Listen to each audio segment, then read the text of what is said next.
Mengupas sejarah salah satu desa tertinggi di Indonesia, Wae Rebo.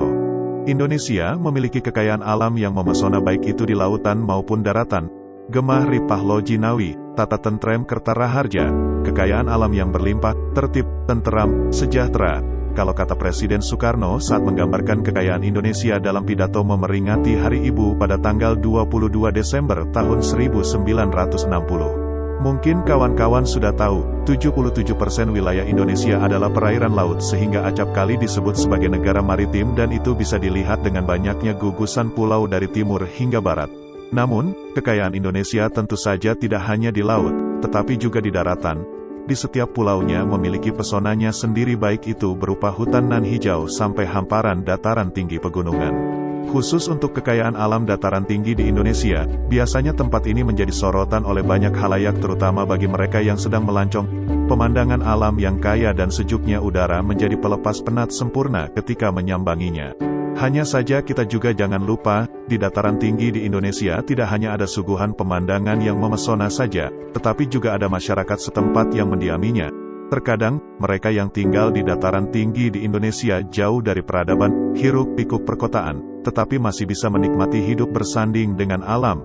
Dari mereka juga kita bisa belajar sejarah, budaya, dan tradisi yang dianut. Ada banyak masyarakat dataran tinggi yang membuat pemukiman atau desa di sejumlah daerah di Indonesia. Salah satu contohnya ialah Desa Wae Rebo di Pulau Flores, Nusa Tenggara Timur, NTT. Di tempat ini masyarakat Desa Wae Rebo bermukim di sebuah dataran tinggi terpencil dan menyatu dengan alam. Ada beberapa hal yang harus diketahui kalau ke Wae Rebo, di antaranya adalah 1. Salah satu desa tertinggi di Indonesia. Kita sudah tahu, bagian tengah Pulau Jawa merupakan daerah bentangan dataran tinggi pegunungan. Dari situ, sejumlah desa mendapatkan predikat desa dengan wilayah tertinggi di Indonesia, sebut saja Desa Sembungan di Wonosobo, Jawa Tengah, dan Desa Argosari serta Ranupani di Lumajang, Jawa Timur. Lalu bagaimana dengan desa tertinggi di luar Pulau Jawa? Desa Wae Rebo. Jawabannya, sejumlah fakta menarik tersimpan di Desa Wae Rebo yang terletak di Flores, sebuah pulau yang berada di Indonesia bagian timur. Salah satunya yakni usianya sudah ribuan tahun.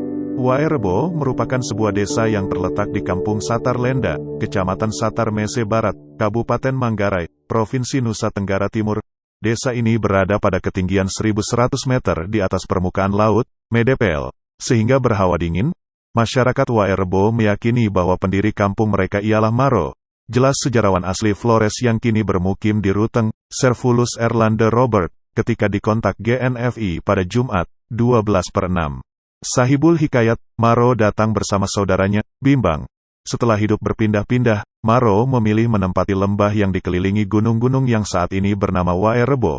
Menurut tradisi lisan, usia Wae Rebo saat ini sekitar 1080 tahun berdasarkan perhitungan generasi saat ini yang sudah memasuki urutan 18 dengan masing-masing generasi berusia maksimal 60 tahun, terangnya lagi.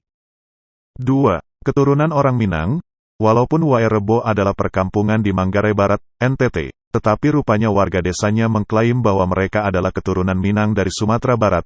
Ribuan tahun yang lalu leluhur mereka melakukan penjelajahan dengan perahu dan mendarat di Nangapaang, sebelah timur dari Ruteng. Bila ditilik lewat platform Google Maps, jauhnya perjalanan dari Provinsi Sumatera Barat ke NTT bisa mencapai 3.000-an kilometer dan memakan waktu 3 hari jika menggunakan perjalanan darat memakai mobil. Pada zaman dulu jelas belum ada mobil, jadi perjalanannya lebih berat berhubung memakai perahu. Kemungkinan lamanya perjalanan akan memakan waktu berminggu-minggu atau bahkan bulanan tergantung dari kondisi cuaca laut ketika sedang berlayar. Leluhur masyarakat Wae Rebo berasal dari ranah Minang, yaitu Empo Maro. Bersama saudaranya, Bimbang, mereka datang ke Flores menggunakan perahu layar. Mereka berlabuh di Nangapaang. Dari situ, mereka menuju arah utara dan tiba di wilayah yang bernama Todo. Singkat cerita, Maro dan keluarganya tiba di wilayah Golo Pando yang kelak berganti nama menjadi Wae Rebo. Terang Erlan, sejarawan lulusan Universitas Indonesia yang pernah menerbitkan buku tentang timah di Belitung tempo dulu. 3. Rumah adat Wae Rebo, Mbaruniang, memiliki darah orang Minang, tetapi nama-nama penduduk desa Wae Rebo tidak seperti nama orang Minang kebanyakan. Meskipun begitu, penduduk yang mendiami desa tersebut masih mempertahankan unsur keminangan dalam segi arsitektur rumah adatnya. Soal arsitektur rumah adat Desa Wae Rebo memang menonjol dan menjadi daya tarik bagi para wisatawan. bentuknya berupa lumbung kerucut dan hanya berjumlah 7 buah saja.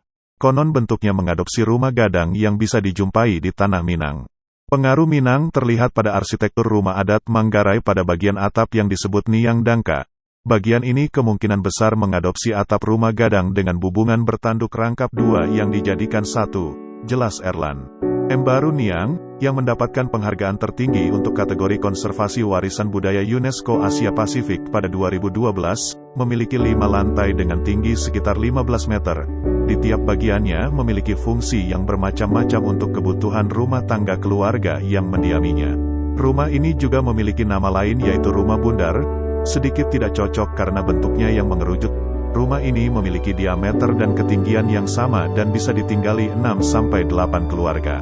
Rumah adat, Embaru Niang, di Wae Rebo ada 7 buah. Masing-masing rumah terdiri atas 5 tingkat. Tingkat pertama adalah tempat tinggal anggota keluarga. Tingkat kedua adalah tempat menyimpan makanan sehari-hari. Tingkat ketiga adalah tempat penyimpanan makanan cadangan. Tingkat keempat merupakan tempat menyimpan benih dan tingkat kelima untuk menyimpan piring guna memberi makan leluhur. Piring ini hanya dikeluarkan saat upacara khusus di pertengahan November, imbuhnya. Sebelumnya, kawan-kawan sudah pernah membahas mengenai rumah adat Embaru Niang ini lewat artikel, Desa Warisan Budaya UNESCO ini ada di atas awan, pada 2018.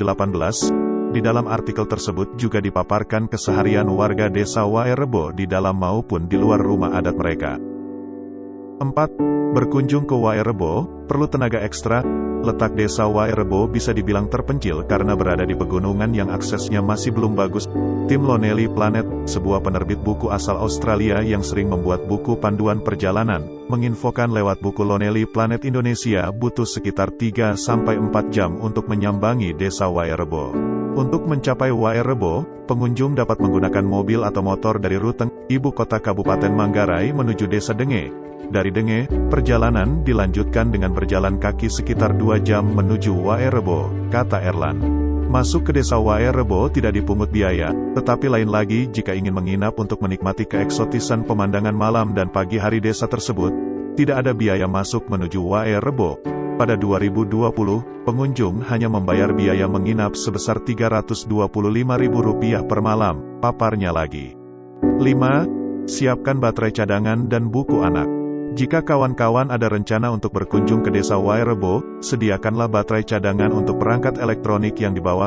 Pasalnya di Wae Rebo akses listrik masihlah sangat terbatas. Listrik ada pukul 6 sore sampai 10 malam, waktu Indonesia Timur, WIT, kata Erlan ketika ditanya mengenai ketersediaan aliran listrik di sana. Adapun membawa baterai cadangan untuk gawai tidak terlalu dibutuhkan di sana karena minimnya sinyal operator seluler. Lagi pula, jauh-jauh ke Wae Rebo ada baiknya berinteraksi dengan penduduk setempat, benar begitu bukan? Namun perlu diketahui ketika berinteraksi khususnya pada anak-anak Wae Rebo, mereka tidak terlalu lancar berbahasa Indonesia karena sehari-hari lebih banyak menggunakan bahasa Manggarai. Meskipun kurang dalam berbahasa Indonesia, anak-anak Wae Rebo tetap mempelajarinya di sekolah desa terdekat. Wae Rebo sendiri memiliki perpustakaan untuk asupan literasi bagi anak-anak setempat. Wae Rebo tidak memiliki lembaga pendidikan. Anak-anak Wae Rebo menempuh pendidikan dasar di desa terdekat dari sana yaitu Denge dan Wae Kombo. Walau demikian, Wae Rebo memiliki perpustakaan hasil sumbangan donatur. Buku-buku yang disumbangkan itu langsung diberikan guru Wae Rebo atau orang dewasa. Di sana memang ada imbauan untuk tidak memberikan apapun ke anak-anak baik itu uang sampai makanan kecil. Hal itu dilakukan agar menghindari mental meminta-minta.